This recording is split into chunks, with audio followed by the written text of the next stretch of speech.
এখন শ্রমিকদেরও জিজ্ঞেস করা দরকার, শ্রমিকরা কি অন্যায় করলো, তাদের কাট কোথায়?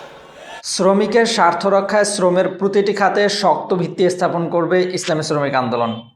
ইসলামী আন্দোলন বাংলাদেশের মহাসচিব অধ্যক্ষ হাফেজ মাওলানা ইউনুস আহমেদ বলেছেন, শ্রমিককে কেন্দ্র করে রাজনীতির ইতিহাস বহু পুরনো। বিশ্বের অনেকগুলো সফল বিপ্লবও সাধিত হয়েছে শ্রমিক রাজনীতির উপর ভিত্তি করে।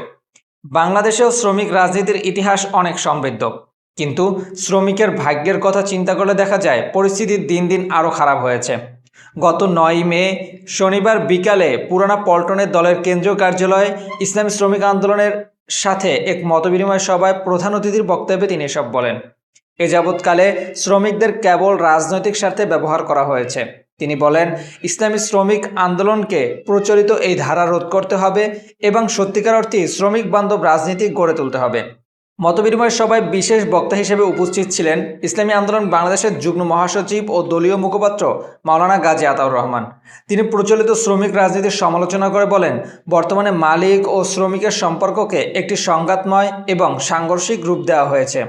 মালিক পক্ষের কাছে শ্রমিক রাজনীতি মানেই উৎপাদনশীলতায় ঘাটতি ও নৈরাজ্য, আর শ্রমিকদের কাছে এটি মালিক পক্ষের সাথে লড়াই। মাওলানা গাজী আতাউর রহমান আরও বলেন, আমরা এই অপরাজনীতির অবসান চাই।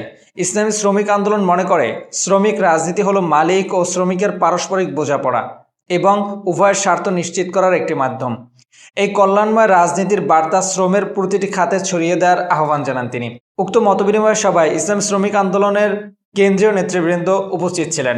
তারা দেশের প্রতিটি সেক্টরে শ্রমিকদের অধিকার প্রতিষ্ঠায় ঐক্যবদ্ধভাবে কাজ করার দৃঢ় অঙ্গীকার ব্যক্ত করেন। মাহাদি Hasan, desk report, Azima TV.